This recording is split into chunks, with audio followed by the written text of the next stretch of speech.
Hi, I'm Bella, and you can see my YouTube channel at SpideyGirls/Bella.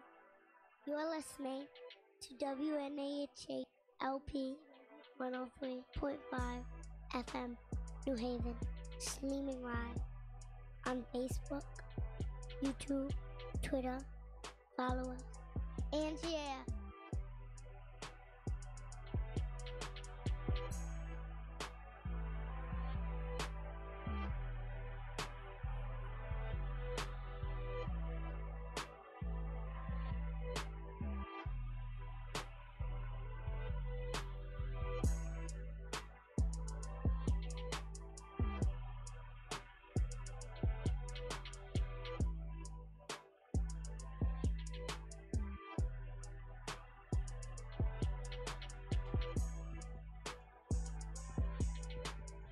Follow us.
Hello and welcome to WNHH's Dateline Mars. I'm your host, Paul Bass, inviting you to look behind the headlines on the stories that make our community tick. Nicholas McGhee makes outer space tick, all the way to the red planet. That's right, Mars. Nicholas leads a local team here in New Haven that just won a NASA competition by designing a 3D printed habitat for a team of humans to survive in on Mars for up to a year. Nicholas is back here on Earth in the WNHH studio to tell us about all that and blow our minds about life in space. Hello, Nicholas McGhee, and so nice to meet you. It's great to be here, Paul. And we're going to start out in a minute watching a video of what you put together, but I just want to first congratulate you and your team in New Haven. You won $32,623.88. Don't forget the 88 cents. I'm not forgetting the 88 cents. And you won the 3D Printed Habitat Challenge, which is a competition to create a sustainable shelter suitable for the moon, Mars, or beyond, using resources available on site in these locations. So we'll find out later how you found out what was available there without going there. Sure, yeah. All right, Nicholas. So we're going to cue it up. I'm going to ask Harry Droz, who's our station manager operating remotely, if he can start I'll start the video, and we'll see. We use high tech. We don't go to Mars, but we sometimes get our mice to work here. And we're going to play this video so you can watch it at home, folks, about how Nicholas and his team put together this award-winning habitat video.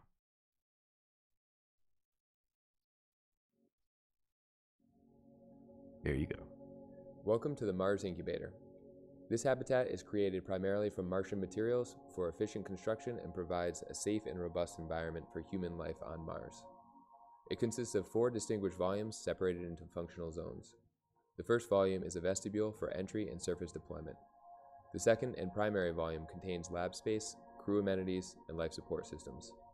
The third volume is a flexible space for multiple activities, and the fourth is a biogeneration area designated for plant growth. The fabrication process begins with the external support structures, created by adding successive layers of laser-melted basalt fiber in a fused deposition. Next, the lower panels of the habitat exterior are placed on the external supports. These panels are made from regolith and polyethylene and are reinforced with impact-resistant fibers. The properties of these materials provide effective pressure retention and protection from impacts and radiation. This technique allows multiple configurations of panels to be manufactured with the same process and equipment. With the lower panels in place, the internal framing and paneling can be assembled on top. These parts are comprised of long fiber reinforced polyethylene, molded, cut, and thermoformed into the appropriate shapes using a heated press, resulting in a rigid yet versatile material. The habitat is designed to be modular both inside and out to fit the needs of the facility. Once all the external panels have been placed, a tensioning device cinches the anchor points of the adjacent panels together. Let's take a look inside. In the vestibule, there are entry ports for both hatch and suit deployment. This volume was designed with standalone pressurization equipment to enable direct deployment to the surface. As with all secondary volumes, an emergency supply of pressurization gas is located below the floor in case of a primary system failure. Moving into the primary volume, to our left we have a sample processing area. This wet lab space can be used to conduct experimentation on the samples geologists collect. Behind us, on the opposite side of the entrance, is the dry lab, outfitted with computers and other analysis equipment. Ahead of us, we enter the primary storage area, with space for food and other items. The room over is the sanitation facility, where occupants can maintain personal hygiene. On the other side is a food prep area. Past that is a multi-purpose volume, which can be arranged for communal dining, communication, recreation, and other activities. Progressing upstairs grants access to the biogeneration lab, where we can observe the first plants on Mars. It has extra MEPS capacity to sustain an independent hydrologic cycle for botanical life. At the top of the stairs, we find the crew accommodations and ample room for more storage. Back downstairs, we can take a look at perhaps the most important space. The heart of the habitat is the ECLS system, housed in the bottom third of the primary volume. The space below the deck is divided into sections for each of the required operations: HVAC, water management, oxygen generation, and power distribution. The heating and cooling unit pushes air through the habitat and connects to a MEPS port, exposing a heat exchanger to the external environment. The water system occupies the most space with a freshwater reservoir, a treatment system, and a waste containment volume. The oxygen generation system breathes CO2 and siphons water from the reservoir to produce oxygen for the crew and methane for fuel. Power for the habitat will be drawn from a kilopower installation connected through a MEPS unit and distributed throughout the volume. Together, these systems can sustain a crew of 4 astronauts for beyond 1 year. The Mars Incubator offers a modular design, efficient construction, and a viable living area for a productive and comfortable mission to Mars.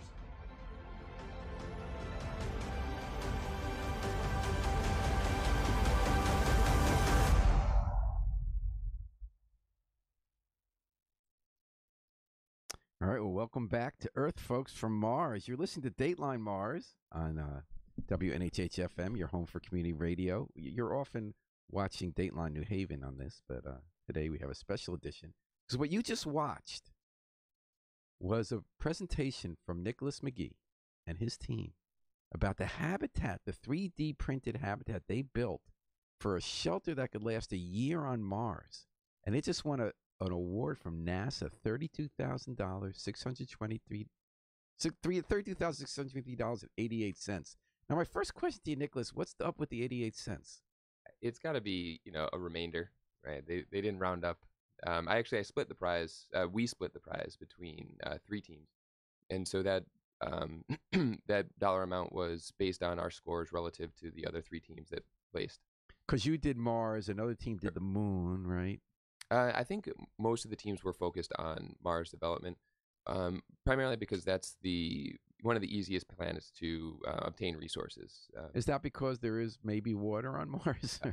Water is one of the pieces, but then also the CO2 in the atmosphere is a big component. A lot of the designs. So, Nicholas, and again, congratulations. How did you come about to be competing for a NASA prize to design a Mars habitat? Like, why'd you decide to do that instead of going to the arcade and playing video games, or going to hear music at Cafe 9?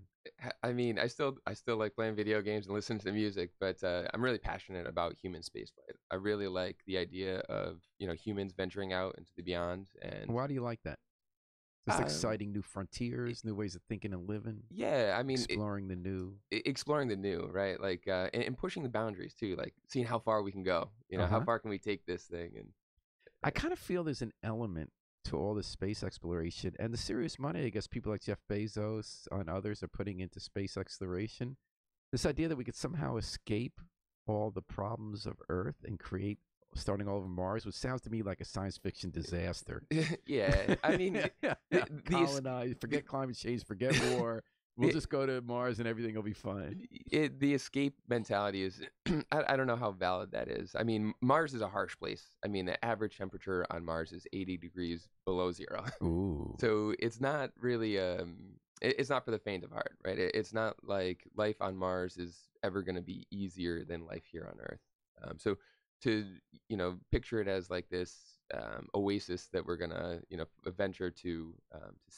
Well, one argument besides the pursuit of knowledge being valuable in itself that we always get for exploring outer space, and I don't know if this is just propaganda to support money that we can't argue for on the terms, whether it's true on the merits, is that we can always adapt discoveries we make about space travel and exploration to our life here on Earth, the kind of materials we develop or tang. So that's exactly the dirty tang, right? I think that's an urban legend, but um, so yeah, that's one of the things that drives me, right? In order to venture out there, we need to develop these sustainable systems. We need to take all of our how resources. Interesting. So if we can figure out a sustainable to live on Mars in 80 degrees below, and is that centigrade or Fahrenheit? Fahrenheit. Yeah. If we can learn how to live in 80 degrees below zero Fahrenheit on Mars, we can maybe learn to cope with climate change here.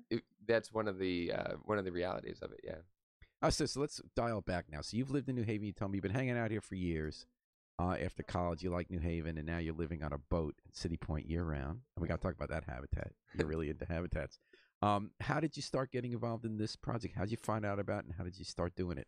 So I went to a conference in Adelaide in Australia 2 years ago. It's just the International Astronautical Congress. It's a mouthful, but basically a bunch of space nerds get together and talk about space, the current technologies, and I learned about the competition through some NASA administrators there. When I went there, I was looking to maybe start a contest of my own, kind of like the Hyperloop Challenge or some of the other prize-based awards that student competitions or student teams compete in. And then I found out about this one that NASA was putting on, and I figured, why try and reinvent the wheel? Let's just compete for their prize. And how did you find your colleagues for this? So actually, one of the most important colleagues that put that animation together, I found him on the internet. I was on a blog looking for some support. So he's not from New Haven? He's not from New Haven. He is from Connecticut. So how many people are on your team? There is about 7 of us, in fluctuating capacity. And are they mostly New Haveners? No, we're pretty spread out. You're the New Haven team leader. I'm the New Haven and you're team involved leader. at Make Haven, right? The kind of maker space we have on State Street. That's Did that correct. have something to do with it? Because that's how I found out about you. Yeah, so that's where we did a lot of the work, right? So Brian, the animator, is out of New Hartford. Some of the other girls out of Brooklyn and other parts of the state. But when we got together, we'd get together at Make Haven. Oh, you actually got together in person? We did, yeah, a few times. So if you can get together off the internet in New Haven, maybe you can get together in Mars. It's not only one more leap, right? Exactly, yeah. So you get together at Maker Haven. Make Haven. That's where we did the 3D printing of the physical model. So you actually had to print this out. Now, I'm always a little confused about 3D. Like the whole 3D phenomenon, you can make 3-dimensional computer plans that print out into guns, houses. How does that work? So most systems use what's like a SLA, a stereolithography, or a fused deposition. It basically prints everything one layer at a time. So if you imagine if like your regular printer ink had some volume to it, and it when you printed it, it left maybe 0.5 millimeter of material down. If you just continue printing on top of the last layer that you printed, it would eventually build up into the 3rd dimension. And so you guys printed out, you designed this habitat for astronauts to spend a year in Mars based on materials, I want to ask you about this in a little while, that you can get only in Mars. And then you printed it out in Make Haven. I assume it wasn't the full size of the habitat. What scale was it at? So it was 1/50th scale that we printed. That still seems kind of big. Well, the habitat's not that large. How big's the habitat? The larger dome is about 30 feet in diameter. So it consists of 4 domes. The smaller domes are about 14 feet in diameter. Well, that is tight. Because isn't it 6 astronauts they said for a year? 4 astronauts. So they live in pretty itsy bitsy living spaces, they say in a lab. Not as tiny as my boat, but bigger than a dorm room. Yeah. I guess that's sort of where we're going as a society with this microspace living, and like one big way they're dealing with big housing costs in cities like New York, and it might come here, like at the Corsair, is that you pay to get a very little room, but you have a lot of common areas. Yeah, so actually, I just watched a special on Tokyo, and it's kind of amazing some of the cramped spaces that they inhabit. But then they have the big, you pay in New York, for instance, or at the Corsair here in New Haven for the common areas, and that's how they kind of make it work for you. Sure, yeah. And but in Mars, that'd be the ultimate. You're in this little module, but you have this whole red planet around you. To explore. And we're talking about that on Dateline Mars. We got here Nicholas McGhee of New Haven, leader of a team that just won a big prize from NASA for designing a 3D printed habitat challenge. So when did you print this out? It took about maybe a week and a half to do all the printing. So you have to print each part. Like here's part of the wall for one module and that kind of thing. Yeah, so the printers are, they have a small build volume, and the habitat was larger than that, so we had to print it in stages. And what did you seal all the parts with? Airplane glue? Basically, Airplane. Yeah. Some epoxy, some two-part epoxy. But the materials had to be stuff you could have on Mars, so how do you put the materials in the printer? So the... Sorry to ask these basic questions. I'm just not a 3D guy. No, so the model that we printed here was just a physical representation. We didn't use the same exact materials that we use on the surface. Got it. And then it said you had to use materials that you would find on Mars. Again, I'm going to ask this out of my ignorance, Nicholas. Polyethylene.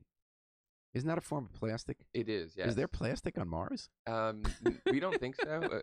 We don't know for sure, but we don't think so. But it can be derived from the CO2 in the atmosphere. Oh. So there's some... How do you do that? So basically there's some chemical reactions, like the reverse water gas shift, the Sabatier reaction, that you can take the water from the regolith and the CO2 from the atmosphere and combine them to create ethene and then polyethylene.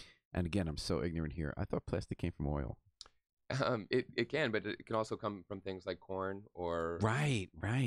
Okay, so it is about the chemical interaction there. The chemistry is huge, yeah. So the idea is now, why did they come up with this idea of build a habitat on Mars? Is there a use to this, that one day they think we are going to want to have human missions to Mars where people live for a year doing experiments? And what I loved about your video was that you had those microscopes that looked exactly like the ones I had in the 1960s in school. Has it really not changed like that? Is it the same deal? I mean, microscopes and lenses, they're still... Are they even designed the same way?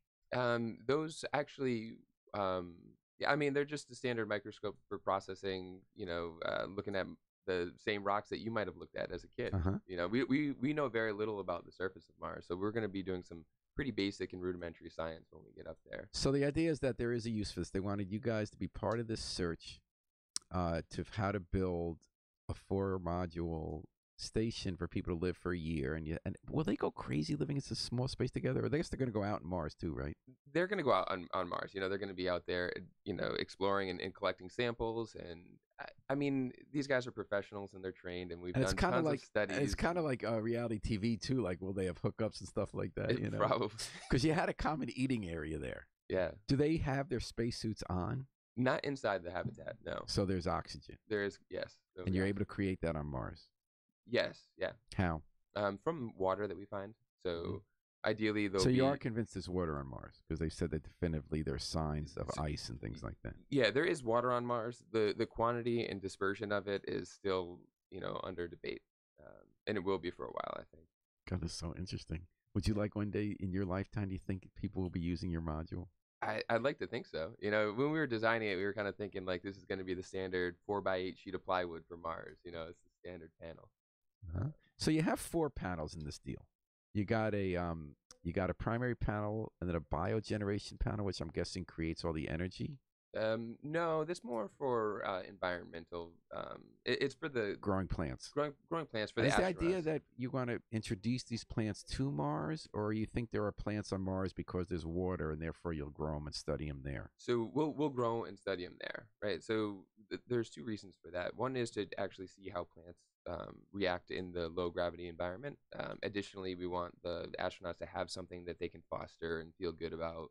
It's a dead and cold planet, so we need to bring as much life to it as we can. Where would the plants originate from? Where will the first seed come from? They'll come from Earth. Yeah, so from Earth. From Earth. Yeah. So you are introducing invasive species. You are changing the environment of Mars by going there. Yeah. So ideally it'll be kept indoor and secluded from the environment. But I think that there's a big debate about whether or not we should do this planetary science because of the potential for bringing our species or bringing bacteria or changing the environment. But if you look at it, Mars is a pretty cold and dead planet, and if we bring some life to it, I'm not gonna be hurt about tainting that pristine atmosphere. Now, how about the sci-fi question? Do you think there's some, as David Bowie asked, some form of life on Mars, or I think that there's the potential for it. a whole different consciousness, way of being, things we might not recognize as creatures or forms of consciousness? I don't know if I'd go that far, but I do I'm think... reading too much Isaac Asimov.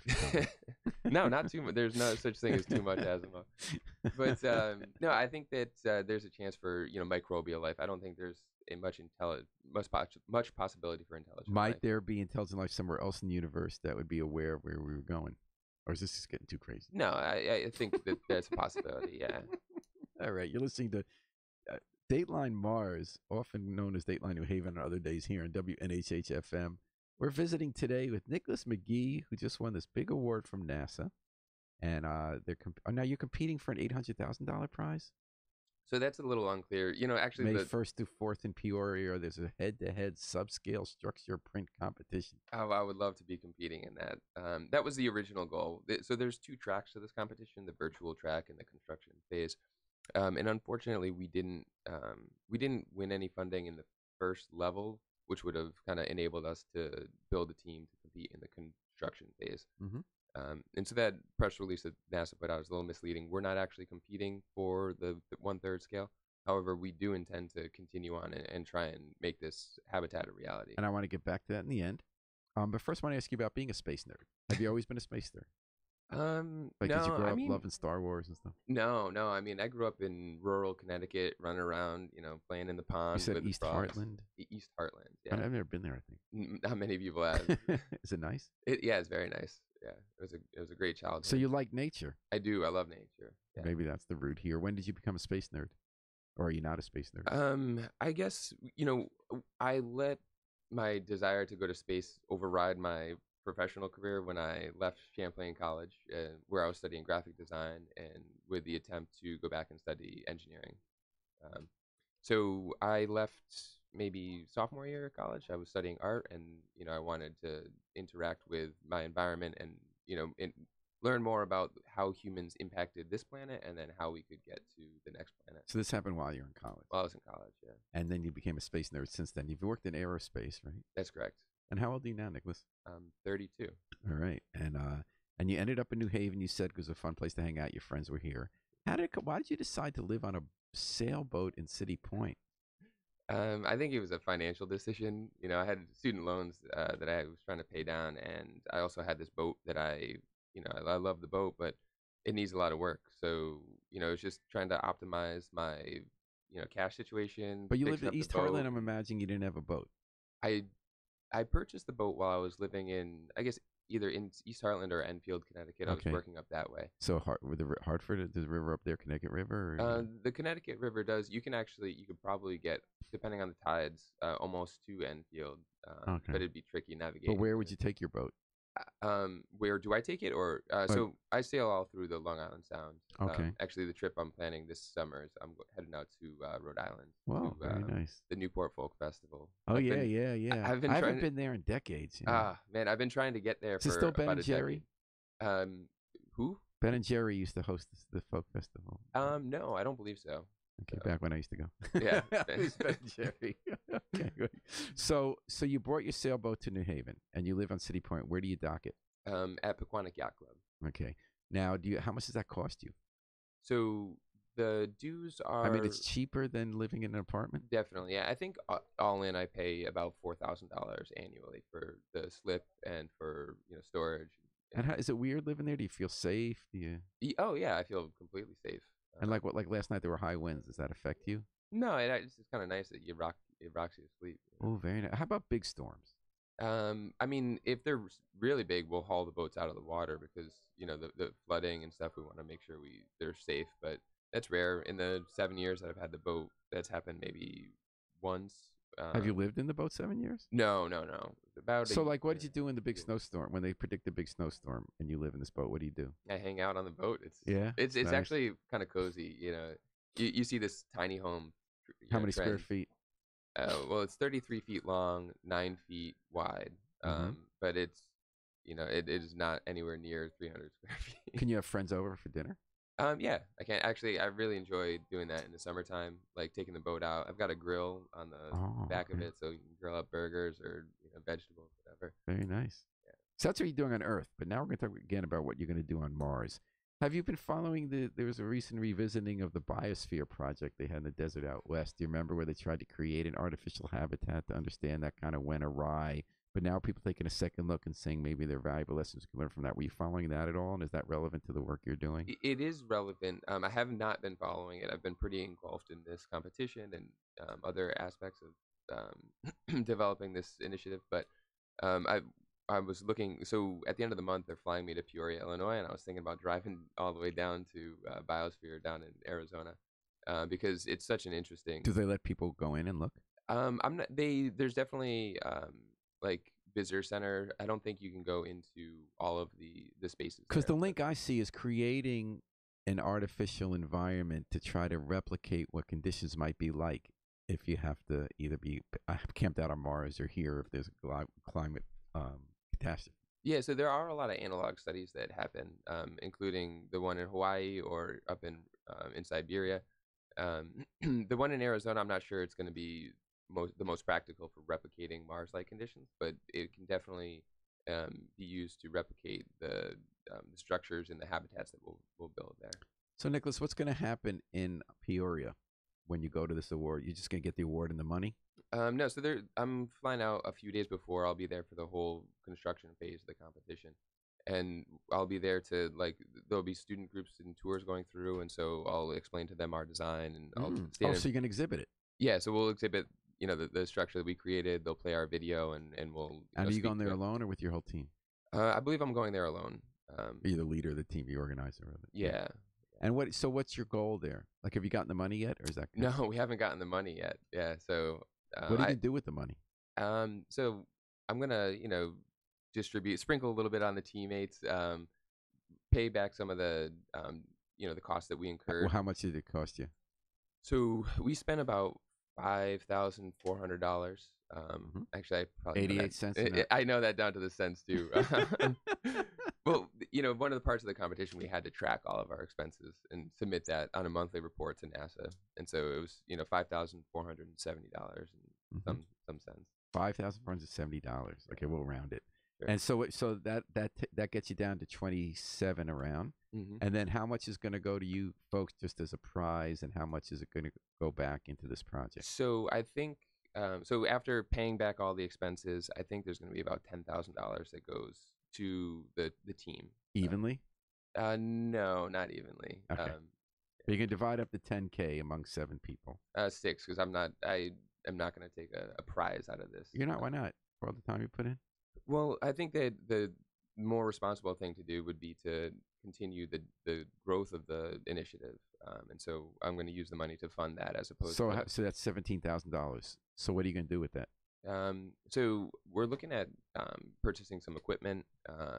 It's hard to say what exactly we're going to do because what our primary goal would be to do is to develop partnerships with some people that would be interested in the technology that we're developing. And so depending on what we can, whose resources that we can tap into, that'll kind of shape how we spend the money. Tell me the goal. You say, what are you developing? So those panels that are used to retain the pressure, we think they're going to work. We don't actually know, right? So we've done some simulations. We've modeled them in SolidWorks. And they're panels that are different from any panel that you can buy now? Yes. What makes it different? The constituents, the materials. Right? And what's in them besides the So polyethylene? There's the polyethylene that is the seal and the liner, and also the binder for the sand, the regolith. But the primary element is the basalt fiber. So the panels are reinforced with almost like a glass fiber, like you see in airplanes or racing boats. These fibers are incredibly strong in tension, and they allow us to hold the pressure that we'll need on the atmosphere or on the surface. Where do you find the basalt fiber if you're on Mars? You actually have to produce it. So we need to find some bedrock that is conducive to being drawn through a small orifice and cooled to make that fiber. So a small orifice, you said? Yeah, so basically the process is you melt down the bedrock into like a vat, and then you what they call pultrude it through a small orifice to make these really thin strands that our very strong intention. So what's unusual about these walls is to stay standing amid incredibly high pressure. Yeah. Is it accurate to say that would be an example of how space research can have quite good applications for this country, or for this world, or do we not have that kind of pressure here, so it doesn't matter? So the pressure on Earth is, we need about 13 psi, or 10 to 13 psi, and that's what we have here on Earth. That's what we've evolved in. On Mars, there's like 0.8%, 1.8 psi. So we need that. We need to build pressure vessels there. If you wanted to take that technology and use it on Earth, or garner some. Yeah, what would be its use here? Well, the approach that we're taking is to use recycled plastics to make these panels. So we're looking at how we can improve the strength of recycled plastics with these basalt fibers, such that some crappy recycled plastic could be used in a structural application. And again, does it meet any kind of need to have walls that can withstand that pressure? Does it help us with storms? Does it help us with not so much anticipated changes in the environment? The pressure, not so much. There's some really far out scenarios where like it might be good to have a fully sealed home, right? So if there's high waters or something that you want to prevent from getting into your home, like a flooding scenario, it might be good to have a sealed home. But it is specifically designed for Mars, right? The design is. Are you on two tracks here? Thinking very specifically, literally, about contributing to a project that might take place one day on Mars, and exploring technological advances that we can apply here, or is it really just about Mars? So Mars is A1, right? That the idea is to develop the technology we need to live on Mars, right? The secondary goal is to find applications where that technology has a commercial, viable product for here on Earth. And why do we need to live on Mars? Be able to live on to make me Mars. happy, right? No, but are there other reasons? To live on Mars, the science is a great driver, right? So learning about how that planet was formed and how that relates to our planet and our understanding of our place in this world. Yeah. I saved the most important question for last. Rocket Man, Space Oddity, Is There Life on Mars, Supersonic Rocket Ship. Is either of those your favorite Mars song, or is there another? I like Bruno Mars. There you go. Now we know why you won that prize. All right. Well, listen, Nicholas McGhee, thank you so much for coming here to Dateline Mars to tell us at WNHH about your great project. Congratulations on winning, making New Haven proud. And I hope in your next step of getting more funding, take the project further, you score big again. Thank you very much, Paul. Any way our listeners can find out more about this project? Yeah, you can visit our website, marsincubator.com, or check us out on Facebook at Inhabit Mars. Marsincubator.com and Inhabit Mars on Facebook. And thanks for inhabiting our show today. Thanks to our resident wizard, station manager Harry Drost, for as far as Mars, but he's not here in the studio, but he helped do a lot of the tech. And Brian Slatter, who's filling in today as the station manager. We're going to take it out with the Afro-Semitic Experience performing I Wish I Knew How It Would Feel to Be Free from the group CD, A Plea for Peace. This is Paul Bass inviting you to fly free with us all day and all night at WNHH, New Haven's home for community radio.